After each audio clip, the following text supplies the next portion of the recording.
Hi, my name is the Reverend Chloe Breyer, and I'm Executive Director here at the Interfaith Center of New York. And it's my honor today to introduce our keynote speaker, Ms. MacKenzie, who is the Mayor's Office for Food Policy, who's going to be talking to us a little bit about what this administration is doing in regard to food justice, and also bringing with her a wealth of experience that comes from City Harvest, from degrees at Columbia and Cornell. And with that, I'd like to turn it over to Ms. MacKenzie. Thank you so much, Chloe, and Hanadi and everyone at Interfaith for convening this essential and really timely conference. I'm going to share my screen here, and bear with me just a moment as I turn this into a presentation mode.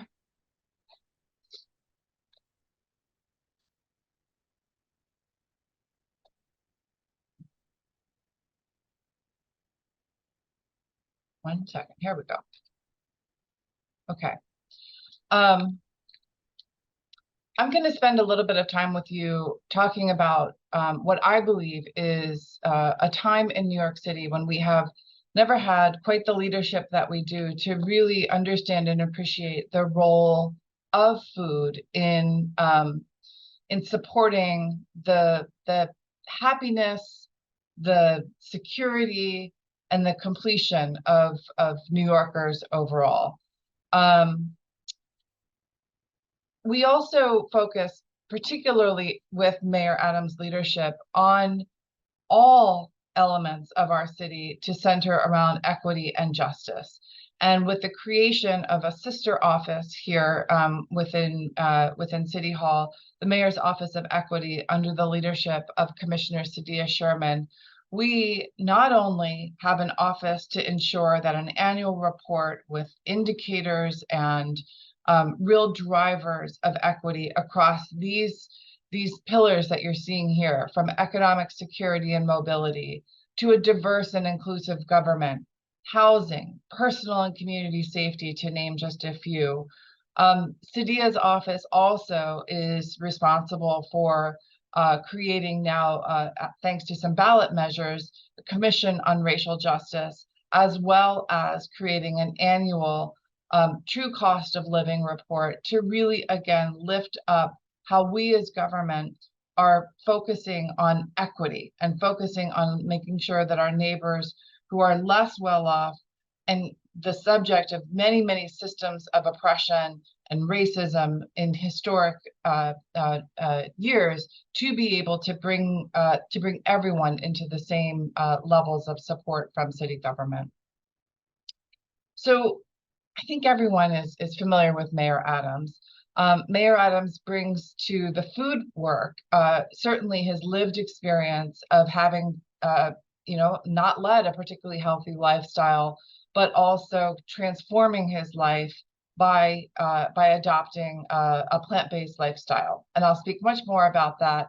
But also, if you've heard Mayor Adams talk, I'm sure you've also heard about his upbringing and the fact that he really, really relied on his faith and his church in particular for his meals. He will often share a story on how on Sundays he would his neighbors would come by and deliver food to his family, his brothers and sisters, and his single mother. And he was particularly struck by what was in the boxes. He realized that some of the boxes were actually half full, or had been used in some way. And this struck him particularly because his neighbors were also themselves dealing with food insecurity, and really the neighborly and humanity of his neighbors to give what little they had to support his family. And I share this with you because it also illustrates how the compassion that Mayor Adams feels around food equity, around ensuring that all neighbors are fed, and also that it is important and essential that in a city like New York, we make sure that we're not just giving calories, but that we're providing people with with healthful and nutritious food that is respecting the cultures and ethnicities that people come from and still celebrate. So I've had the extraordinary privilege and responsibility of overseeing the Mayor's Office of Food Policy for two administrations. I came into this work in October of 2019, actually, with a sort of distinct desire to step away from emergency food after having spent many, many years in that space.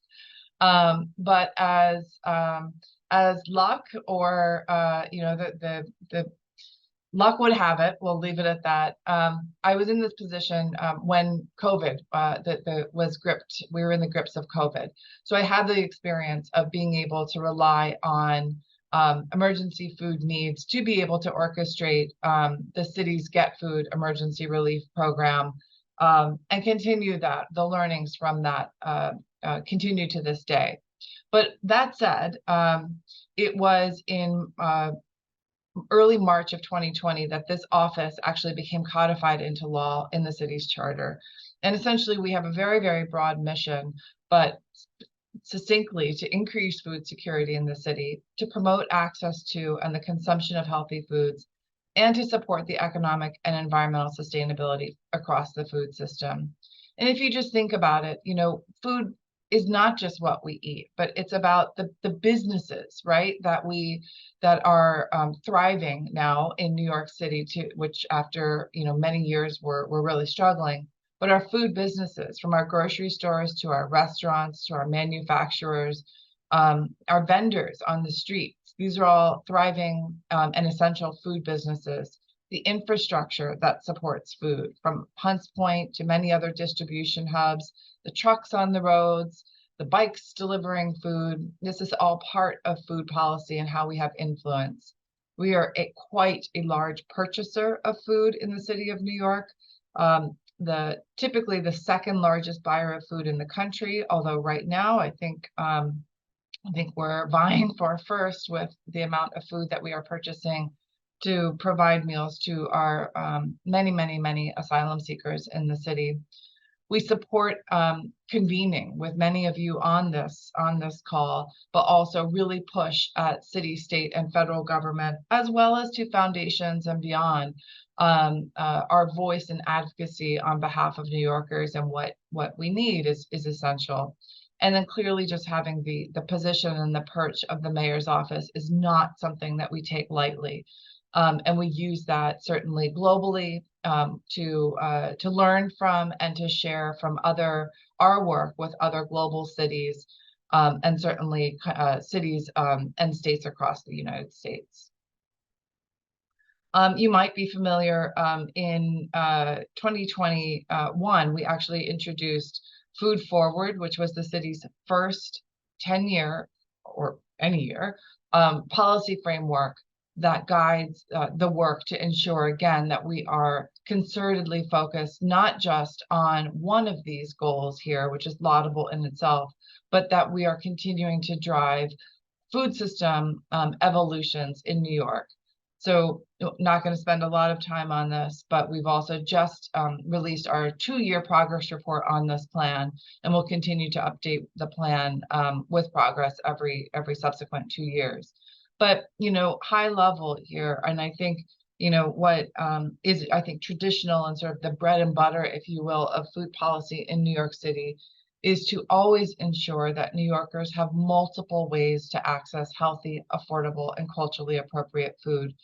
I will underscore the culturally appropriate food sources that was really brought into sharp resolution over the course of the pandemic, and we've made several enhancements to the food that we're serving across the city as a result of that. Goal 2 is really about our food economy.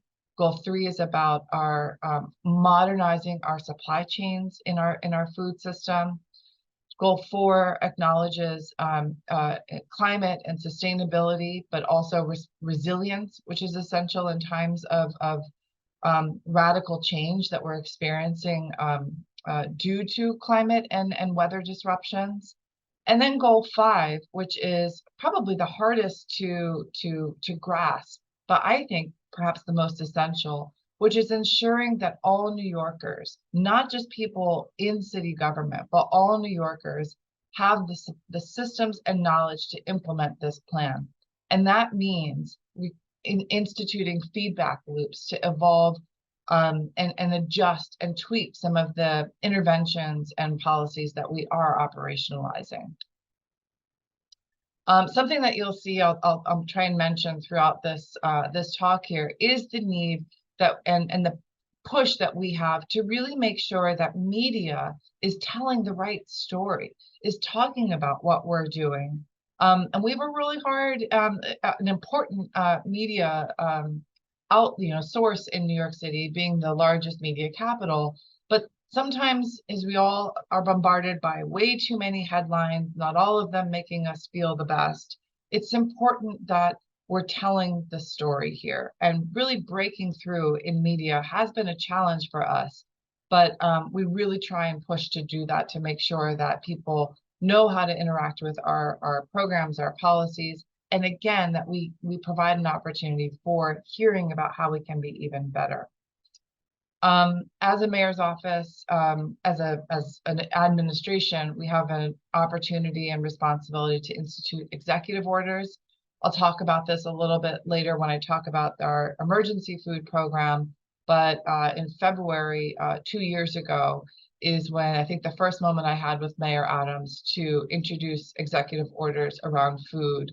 One, to make a commitment around good food purchasing, but also to introduce a new cadence of when we'd be instituting food standards, but also something around advertising and ensuring that we are walking the talk, right? That when we aren't just talking about what we're doing, but particularly on city property, we are only allowing advertising of healthy food and prohibiting the advertising of unhealthy foods.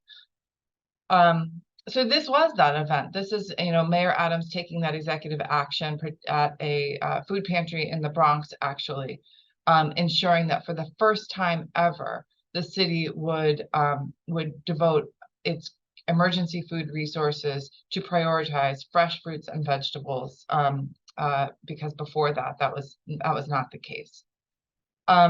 Mayor Adams, you might have heard also of the City of Yes. We are really trying to support thriving New Yorkers, and part of that is recognizing the people that serve our food, right?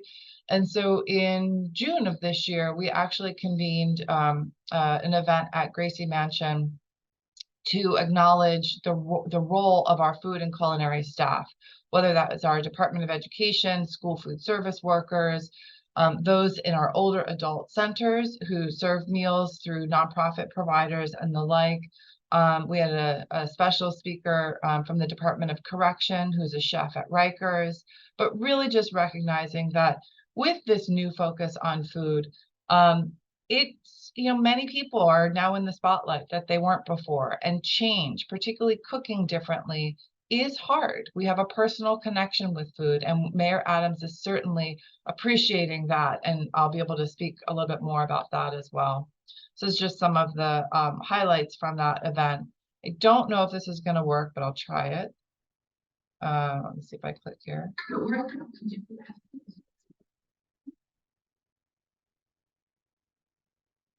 Yeah, the sound is off. We can't hear the sound.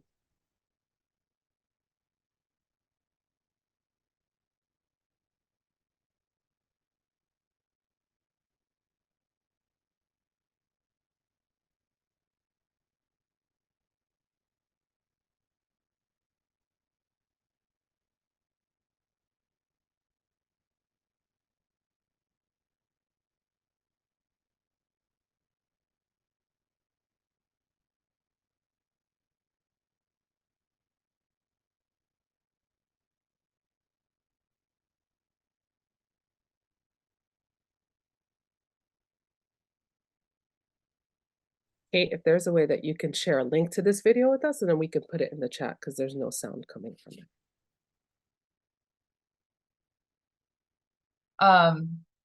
So again, just underscoring the importance of recognizing the workers that ultimately put food on our tables. I'm going to transition now to talk a little bit about our work with transforming our emergency food system. And I think this group needs no introduction to food insecurity, unfortunately. But just in brief, we talk about food insecurity is something that is a sort of, for some, it's more common than not, but it's having that feeling, right? That feeling that food is going to run out before people have enough money to put more food on the table. So it's not necessarily, you know, the extreme is literally not being able to put food on the table, but food insecurity is that uneasy feeling, right? Or a parent putting the food on the plates of their children and not putting as much food on their plate. All of those are insecurities related to food, and it's unconscionable, as was mentioned earlier, that this is still a pervasive issue and an intractable issue in our city. You know, and you'll see here, and some of the, you know, if you follow numbers, you know that it's hard to sometimes get updates in a timely way. But also, food insecurity is not something that changes dramatically in a short amount of time. So you'll see here that particularly we were on the right path and seeing declines in food insecurity in New York City over the last several years. But the pandemic really shot us back up. And while we are awaiting, probably in the next 2 months, we'll receive even more current numbers. Our federal data that just came out showed an alarming reality that for the first time in years, the rates of childhood food insecurity are dramatically increasing. Now, what I will say is that I suspect that in New York City, we won't experience that as much. And that's also because in this city, we have all school meals are free for children. We have a state that is very strong with SNAP. And many other, you know, across the country, many other states do not have these types of supports and recognition of centering supports, income supports more than anything for food insecurity. But nonetheless, it is something that we are watching incredibly closely. I also want to just, this is some work that Robin Hood Foundation did a few years ago, but just to underscore also that, you know, adults facing food hardship are more likely to use SNAP than seek out emergency food aid through pantries and kitchens, right? So, you know, I think there's a reflex sometimes to just think about food insecurity and immediately think about food pantries. And again, I think this group knows this, right? But food pantries really are the last resort for so many people. It is that, you know, having to dip in a few times and also recognizing that food pantry hours are not consistent across the board.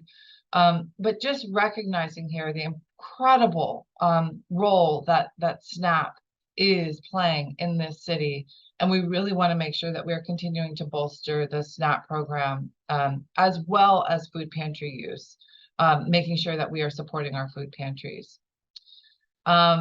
Even if you've been in the food pantry space for decades, it's still very hard to understand. And I just really wanted to underscore a little bit about how the system works. Across the top here, you'll see sort of our government sources of food and funding. In New York City, we're so fortunate to have organizations like City Harvest, Food Bank, United Way of New York City, that we really refer to as distributors of food. And then we have the food pantries and soup kitchens and or fulfillment partners, right? These are in some cases maybe a larger operation like Met Council or West Side Campaign Against Hunger, the Campaign Against Hunger led by Melanie Samuels, right? Those organizations that operate as large food pantries and directing food to areas that don't have food pantries, right? So again, just a little distinction here is that food pantries often are not cooking themselves. Like soup kitchen would be preparing a meal, and food pantries are typically, let's say, like the ingredients, right? Or the groceries that then a family would go home and cook with. And just as a point of information here, in this last year, 2022, 245 million pounds of food were distributed across New York City to feed New Yorkers in need. And for us, one of the largest I'm particularly proud of the work that a policy change that we've instituted to ensure an equitable distribution of emergency food, which is something called looking at the supply gap and then making allocations to food pantries based on that need. So I'm going to skip through this a little bit and just sort of show you that basically we look at the raw need for emergency food in very localized neighborhoods, right? These are even smaller than census tracts, something called neighborhood tabulation areas. And then we look at the supply of emergency food in that neighborhood for the last year. And the delta there, or the balance, is the supply gap. So we take that number, but then we also look at other objective factors, right? We look at the vulnerable populations, those identified perhaps as those with a heavy population of undocumented New Yorkers, or children, or seniors. And this is something that we can evolve over time, because right now, as you'll see, I think a vulnerable population are asylum seekers, right? And so those neighborhoods that might have some hotels that are housing asylum seekers, or where there might be other supports for asylum seekers, we're impacting that in the distribution of emergency food. And then we look at these other factors as well and produce, you'll see, as I mentioned here, we look at emergency shelters, we look at we unfortunately saw the stopping of a supplement to the SNAP program that provided more dollars in people's pockets, literally. And when that stopped, we looked at the population of SNAP recipients, and again, impacted slightly those neighborhoods, so that we were directing more emergency food into them. And we use these tools then, again, to help monitor and be able to assess where we can be doing even more. And I think, again, thanks to many of the participants on this call, really ensuring that we have a feedback loop from our customers, our food pantries, to make sure that we're getting it right, because sometimes the data misses what's really happening on the ground, and making sure that we have those pieces of information is essential. So as I mentioned, we evolved our longstanding, what was known as the Emergency Food Assistance Program, which is the city's response to emergency food, rebranded that as Community Food Connection, and for the first time in 40 years, made sure that fresh fruits and vegetables were available, as well as additional halal and kosher items. Because the city plays a really important role, right? We really, this focus on equity, this focus on driving through data and knowing where the needs are, we have an essential responsibility to make sure that we're distributing. It's not just about taking a lot of food and getting it out to the people that can move it the best. We have to make sure that people are getting it in the neighborhoods, maybe where there aren't food pantries, right? So that's a particular lens and direction that we've evolved into. Being able to track what people are ordering, and again, people order food from many different suppliers, and we want to make sure that we are building the capacity of providers in high need neighborhoods. So this is just the process. If you know of food pantries that are not part of our program, please do let me know, so we can determine if they could be entered into this emergency food assistance program known as Community Food Connection. So I'm going to now focus on another lever for us, which is unfortunately all too common with the same population that experiences food insecurity, but looking at chronic disease prevention. Since 2008, we've actually, in the Bloomberg administration, we have instituted food standards for all meals served within New York City. And what that means, again, I'm not going to focus a lot on our purchasing here, but we serve certainly, the work in our Department of Education, the work in 11 public hospitals, in our homeless shelters, in our older adult centers, in juvenile detention centers, and more. But it is essential that we want to make sure that we are serving the absolute best and most delicious food possible. And so there's many different, we have certainly requirements for meals and snacks purchased and served. We have recommendations for vending machines and meetings and events. So these are all, again, ways that our food policy can be expressed. We provide any agency or food vendor with the city an implementation guide to make sure that those food standards are upheld and provide support and technical assistance.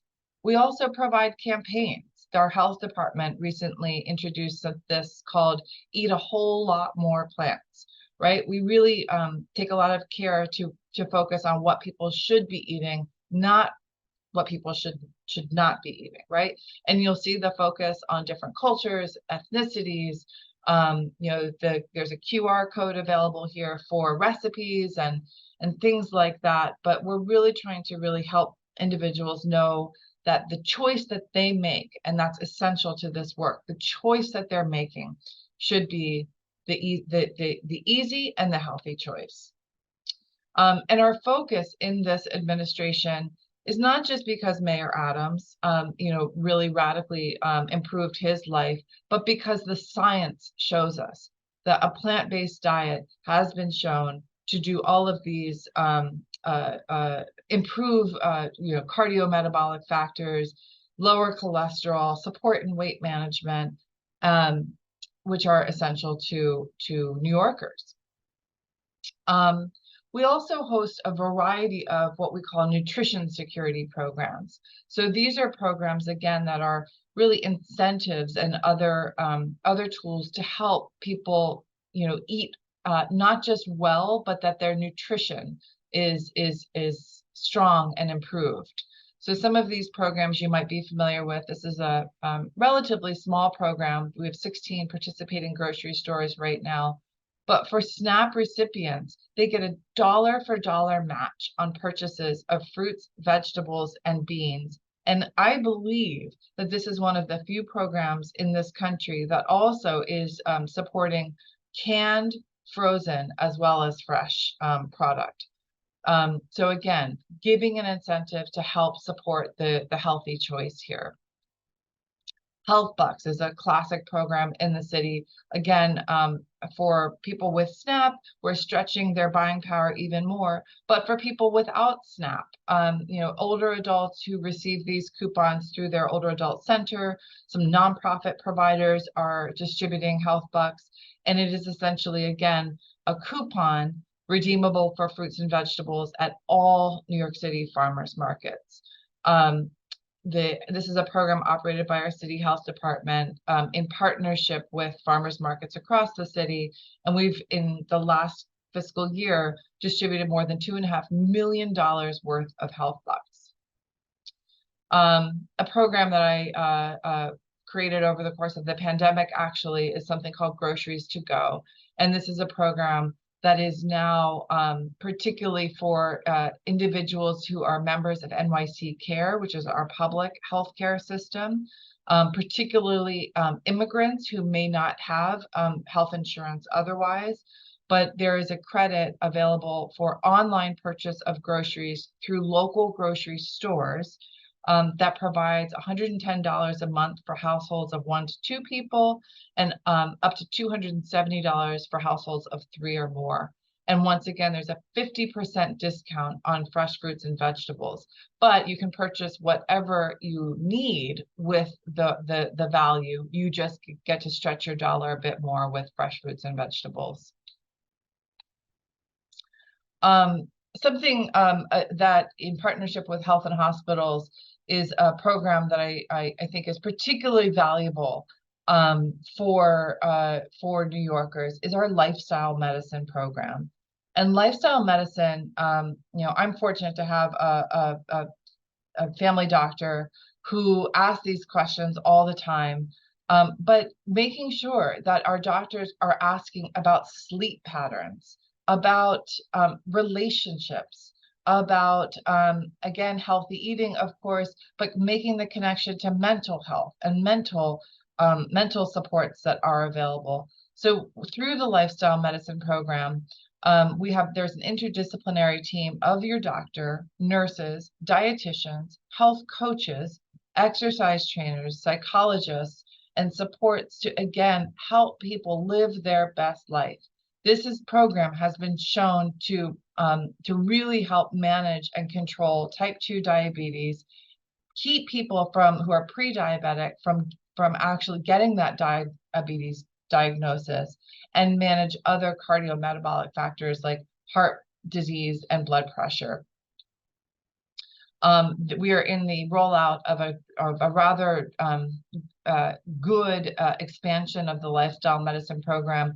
I was at Woodhull Hospital 2 weeks ago for the expansion there, but you'll also see at Lincoln Hospital, Jacobi, Elmhurst, Bellevue, Kings County, and soon we will draw a circle around Seaview there in Staten Island later this calendar year. We've entered into a partnership with the American College of Lifestyle Medicine so that every physician or health professional in the city can get training on lifestyle medicine. And you'll see here again with a nod to the amplification and getting the word out around here. Former President Clinton, as many of you know, also suffered some pretty scary health realities in his life. And he here is noting that because he made a plant-based diet the choice for him, he knows that making a plant-based diet more accessible and achievable will not just reduce healthcare costs in this country, but help people to feel better in their daily lives. This is just some of the information on lifestyle medicine here. Everything from produce prescription programs to nutrition education expansion. And again, trying to get the word out through different outlets here. Keeping a look at our time, so I'm going to pick it up a little bit here, but just highlighting, if any of you have kids like I do in our public schools, you've probably seen the dramatic evolution of what we're providing kids in meals. This is, let's see if this works. Yeah.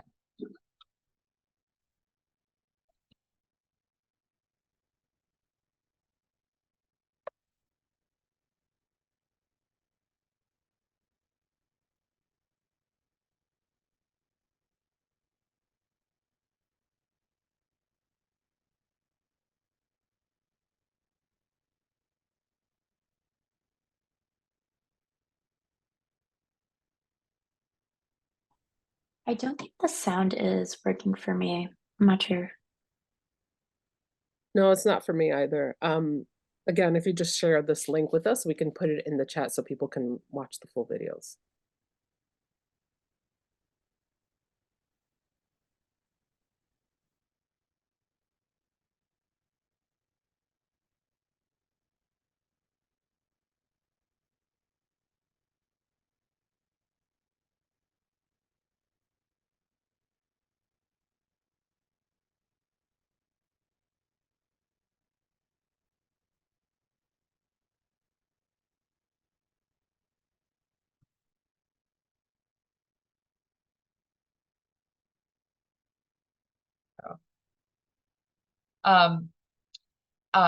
So one of the ways, again, recognizing that many of our very talented school food staff have been working in their roles for a very long time.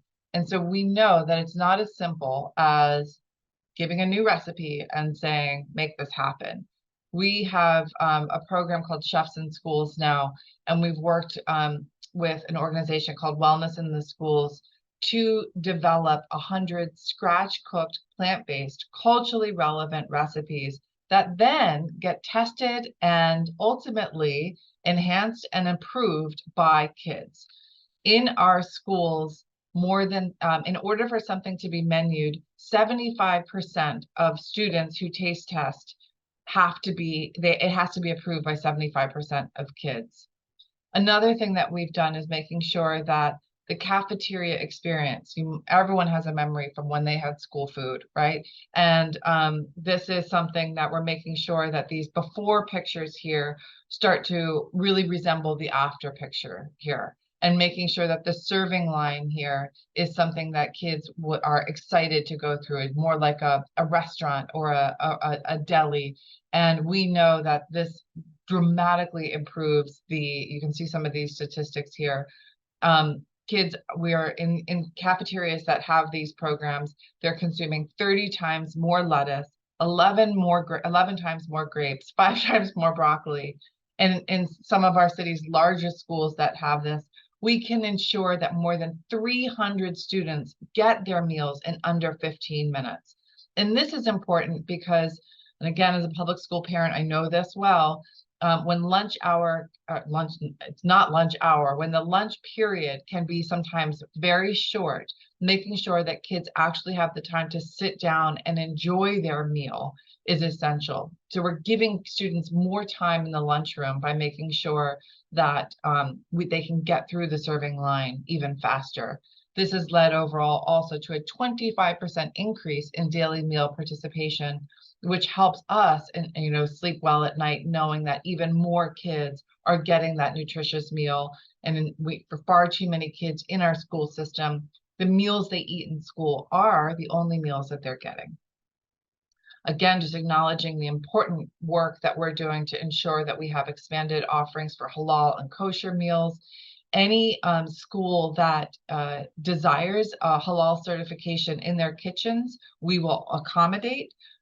This picture over here is with our Mayor's Office of Media and Ethnic and Community Media, again, to make sure that neighborhoods that are maybe not picked up by the mainstream press know about this, right? And so we've done some specific efforts there.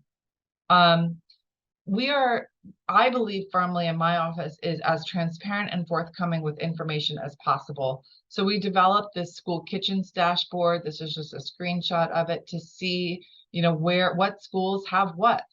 This is part of equity. This is part of acknowledging, what schools have salad bars, which schools have that cafeteria enhancement experience or a school garden. And so giving information much more in a proactive posture is something that we really pride ourselves in. Last June, we launched a food education roadmap. Again, Mayor Adams firmly believes in, as a nutrition professional, also as a parent, I also believe that it is essential that our schools project a culture of wellness, right? And so that kids are making sure that they are learning about the food system, not just recognizing, the nutritional value of something, but that they're growing food, that they're understanding why their Fridays are served with plant-powered meals and why that's important to their health and also to the environment. But our goals are to make sure that we support food education partners across the city to go into schools in the after-school hours, that we're looking at aligning our literacy and our math and our science standards with ways to talk about food, right? We can improve reading by it is essential to look at our reading rates in the city, but kids can also be reading about cultural pathways in food. And those are ways that we can support our teachers and our students at the same time. And one of the final things I just want to touch on is our work on food, climate, and the environment. Environmental justice is an essential pillar and work of another sister office, Mayor's Office of Climate and Environmental Justice, but increasingly recognizing the role that our food system has on our environment. And we know that without tackling the food system, we're never going to meet our climate goals globally and in this country. And just the data, this is, as I think I have a video to highlight this too, but as Mayor Adams says, you know, it's not that we want people to be informed, right? And by just showing the impacts of beef and dairy in particular on our food system, should you want to care for the environment, you need to eat less beef and dairy, right?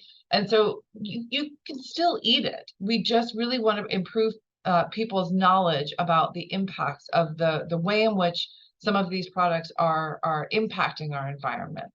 And so for us in the city, we have committed to reducing the amount of carbon emissions from food by 33% by 2030. This was Mayor Adams launching this during Climate Week last April at our public hospital central kitchen here. And again, trying to get the word out about that. And we do that. So this is, again, just acknowledging here, eating local isn't enough. It is important, and it is important to support our regional food system, our farmers. 100% we support that.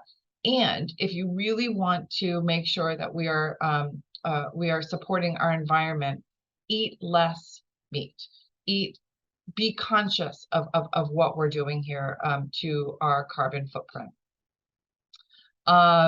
Just suffice to say that over time, we are, as a city, you can see over here, making these reductions, and that's largely driven by introducing plant-based days in one day out of the 5 that we're serving our school students, our people at Rikers, our homeless shelters, and the like. It is 1 out of 5 days, and by and large, we're finding that people are really preferring the special attention to culture and flavor here in our food. In our public hospital system, they just hit the 1 million meal mark. Of 1 million, we have what are called plant-based defaults. If you're a patient in the hospital, your dietitian comes around and asks you what you would like to eat. The first option is plant-based. The second option is plant-based. And here's a few pictures of what you might be getting. And then if you absolutely want something else, of course, it's available to you. But again, making some nudges in these directions.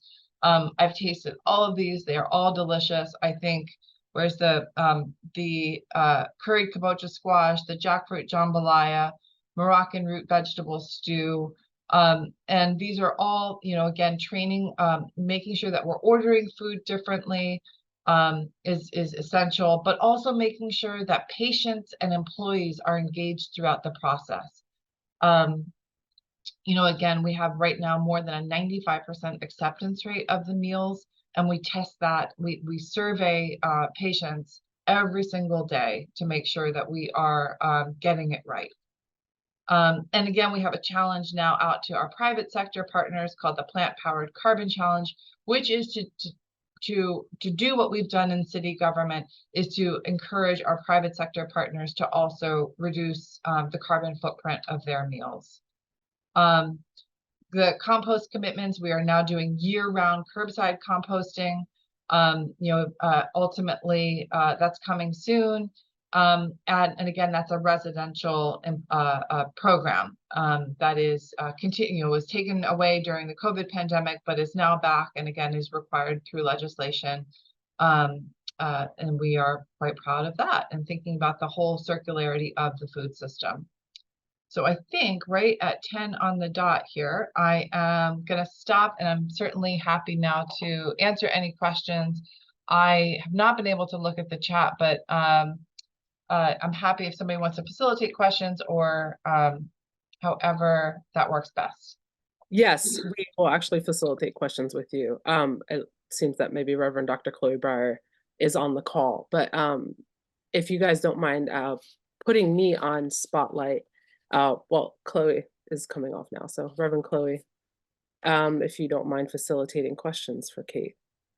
Well, I have first, thank you so much. And it is a very, very thorough and great presentation. And I guess I wanted to go back because in the past you've said that of all the great both opportunities and challenges of food policy in New York, school meals have come up for you as as a point, I assume, both of challenge and opportunity. And I'm wondering why that is, of all the things you've mentioned, why did you choose that? Why do say that one more time? Why you said those are of all, like if you were to choose one food policy? Well, because many reasons. I would say, while we have about 1 million school kids in our public education system, we have an extraordinary number of children. Close to 75% of our children come from income challenged families. And so we know, in fact, I remember years ago, this will always stick with me. One of the key decisions about on bad weather days, right, when we can't determine whether or not to keep school in or cancel due to snow, it was in large part because if you cancel school, that means that many kids do not get any meals out of the day in the day, and schools are so essential to ensuring that students get solid nutrition and those healthy and delicious meals. I think also, just the whole experience of, again, building healthy habits, those, exposures to different kinds of foods. Again, in some cases, schools are providing 3 meals and snacks. So schools for us, and again, as the country's largest school district, we know that what we do, other school districts will follow. So when we need to talk to Washington, D.C. and the Department of Agriculture about even more supports that we need, we're able to show the impact of that on urban food centers across the city. Great. Okay. Well, that is helpful. The other question that has come up in the chat is, how do we get access, or how do we refer pantries to the program that you mentioned? Sure. So I will actually send the correct email to get into that program. That's a person. So if I could send that to you, Chloe or Hanadi, after this call, I'll be more than happy to get that information out. Because as I said, in those, there's sort of 6 criteria. Very succinctly, we require that there is, you've been in operation. We shrunk this over the pandemic. It used to be 6 months. Now it's 3 months. That you have no restrictions to whom you give food, right? This is supposed to be low stakes, must serve anyone that needs food, that you have strong food safety operations, and also that's really it. But we are more than happy to do an inspection and figure out how we can bring more people into that network. Great. Great. Okay, we'll be looking for that. Thank you so much. The other theme that has emerged in the chat is about regional food, and what might be kind of the impact of a focus on plant-based food for dairy farmers. Sure. And Sure. for meat farmers, and we're all interconnected here. So sure. Yeah, happy to talk about that, because it is, we do a lot to support our regional farmers through our watershed program. Actually, we have more than several $100 million we support in our regional farmers around best management practices to ensure that our watershed stays particularly pristine. We visited actually in the fall with actually, I think it was the end of August, with Commissioner Agarwal, to also hear from farmers, meat, beef, dairy farmers, about what we can be doing more of. The other thing I want to be clear about is that, as a large buyer of food, of course we look at who we're buying from, and when there's opportunities available for more and more diverse farmers. And what we know is that right now we actually aren't buying. Our policies here that we're instituting in the city, where we buy the majority of our meat and dairy from. When we talk about dairy, the school system, we will always be buying, and should be buying milk from our to support our kids' growth. And that is something that is a federal requirement. also, again, we're talking about one meal a day here. We're talking about one meal a day, and we know that the majority, based on the scale of a lot of our regional growers and farmers, we are supporting infrastructure changes to get their product better access to city markets like restaurants, like grocery stores. But the level of institutional purchases that we're making is so vast that, in partnership with Cornell and we know that it's just hard to make those connections happen. But I will say, we care extraordinarily deeply about our farmers. And so our support in making sure that through Hunts Point, through our regional supply chains, we are always open to hearing more and more and more. And again, we're going here about health and environmental sustainability. Right. No, that's very, very helpful to know. I suppose the other question is about, the difference between having enough income to make choices about food versus having income to survive. Right. And when those are the choices, what happens to the impact of a lot of information that says, plant-based food is better? Well, Because there's a kind of moral component to that too, I suppose, which when we don't have the money to make choices, can kind of come across perhaps not as it's intended. I don't know. Do you see what I'm saying? I know that, and again, we've heard particularly from our, food pantries, but also I think everyone on this call is a consumer in some way, shape, or form. And I know, and we have we're trying to support our regional bean and legume farmers as well. But, the classic, many cultures support, beans and legumes. And the way in which different spices and preparation methods can support that. And they're often a lot less expensive than meats, right? And so again, I think this is, we've seen again in our purchases that when we're not buying the particularly beef, our food prices go down. But that's, again, we're not talking about elimination. I want to be really clear. We're not talking about elimination.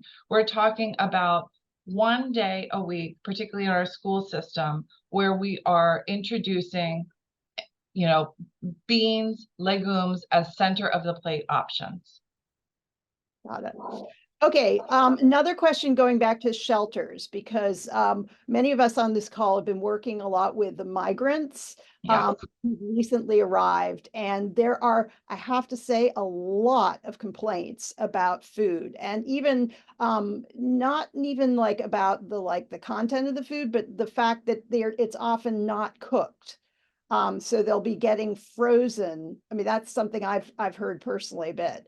Of either they're expected, I guess, to microwave them or something. That was an issue in some of the shelters. Yeah. So in the shelters that I visited, and look, I think this is I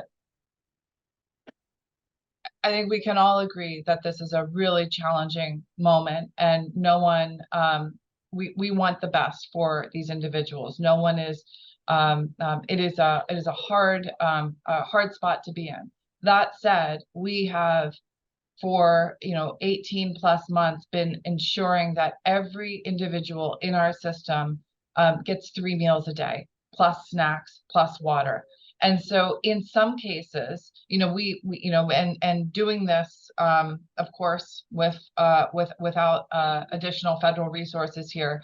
But I do know in some cases, much like what happens in some of our older adult centers, frozen meals are brought in that meet our nutrition standards, and then they are to be, reheated. So if there is an instance, which I would say would be the exception and not the norm, in which a meal was not reheated thoroughly, then that is the obligation of the particular hotel to do better with that. And if there are specific instances here, we will absolutely follow that up.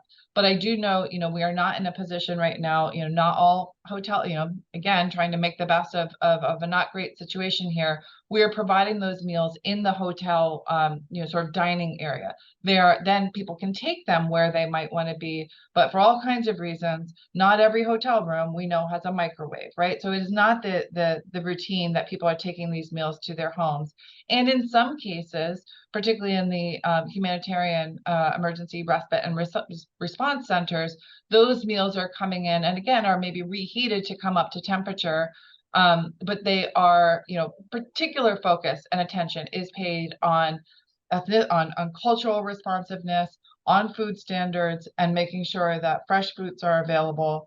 And again, that is a 3-meal-a-day commitment with snacks and water to ensure that they are hitting it, that they are supported nutritionally. Right. Well, that's very helpful. No, thank you for clarifying. And to be fair, the examples that I know firsthand were from several months ago. So Got it. I have, hopefully it's remedied, but I will say, whenever there is feedback, I certainly personally take it on to make sure that it is addressed and then do the follow-up to that. And I know my colleagues at Health and Hospitals, as well as Department of Homeless Services, also do that. Right. Okay, well, I think, let's see. I mean, again, there are a few more variations I'm seeing in the chat of the theme about the regional impact of plastic violence. I'm sorry, of plant-based diets. Yeah. And maybe you could say a little bit more about like, what are the alternatives? I mean, for many reasons, we're asking, for example, the fossil fuel industry to change course as Right. So now that's not to equate, Exxon with a small farmer up in the regional area, but it is to point out that for example, there are, particularly because of environmental pressures, there may be a need to, refocus a certain amount of industry. And just from a practical standpoint, we can talk about that theoretically, but for people whose lives are based on, producing milk and meat, what do you say to, what can you actually offer small farmers, in the neighborhood? Well, so I mean, first of all, I think, this is a significant issue, right? I also know we publish where we buy our food from. We ensure that any policy change that we have does not have adverse consequences, right? So if there are specific instances in which a particular farm or supplier is at risk of losing a contract that they have with the city, then we address that. I will also share, we are actually engaged in some research right now with the Federal Foundation for Food and Ag Research, as well as Colorado State University, in which we are actually modeling food policy, what we call shocks. If New York City were to do X, Y, or Z, what would the impact on our regional farm economy be? So those are, we don't take this lightly, but we also know, again, that we're talking about what we spend as a city. We are one actor, but there's the private sector. There are certainly consumers that are making their own choices, and we're trying again to give people. This is, I cannot say this enough. We give people information, and they choose what to do with it. Again, let's look at the plant-powered Fridays in schools. There are, of course, other options available to students. It is the featured option, but if a student, this is not at odds with certainly our food security goals. But as to use our public dollars wisely, the power of our public procurement. Why are, if we're going to be able to pay for, we want to do well, again, talk the talk. If we've got healthcare costs that are, really crippling us as a country, how do we fend that off? How do we take a different approach towards making sure that we're not treating the disease and feeding our healthcare crisis? Similarly, from an environmental perspective, we're looking at, at the impact of the the rising temperatures. And what we're not seeing enough of is the food system coming to the table. So, you know, we're taking off what we can do as a city within the realm of our control, and those are our food purchases. But you know, we continue to be open to dialogue, to discussion. But again, our you know, by looking at by publishing who we're doing business with, by looking at all of that, you know, we really want to support our regional farm and food economies, whether that is in buying food, you know, that's a possibility, but we also know that our grocery stores, our farmers markets, our wholesale markets, these are all perhaps even more apt places where we can show our support by making sure that the infrastructure and the systems are there to support the market of what New York City can bear. Okay. Okay, well, that's super helpful. Thank you for, I hadn't quite anticipated this whole line of questioning, but it's clearly runs deep. And I'm wondering if there's anyone else who has questions in some other related topic that Kate, if I may, spoke about. Because your presentation was wide ranging. And I think the only other thing that this group might be interested in is a little bit more about the halal options, which how that's going. Like, how many actual schools are we talking about? Sure. When we talk about kosher options, we have 88 schools right now that have been visited by imams, and they get certified, and then every I believe it's 2 years get recertified and recertified. And so that process, again, I've visited many of these schools. You know, I think it was particularly, you know, the reality here is that in some schools, students were just not eating, right? Because they did not trust or did not have confidence that the school was accommodating their needs. So by, again, engaging with both parents, the principals, and showing up and doing that the inspections and making sure that the schools get certified, that's a commitment that the city has. Particularly, I really want to appreciate Chancellor Banks. So when there are schools that have that interest, all they need to do is reach out to the Office of Food and Nutrition Services, and we fold more and more schools into that. And then, you know, I do want to say that at every school, halal options are available at every school. But in the halal, where the kitchens are certified, there's a more expansive menu available. got it. Well, that is, again, thank you so much, Kate MacKenzie, Mayor's Office of Food Policy.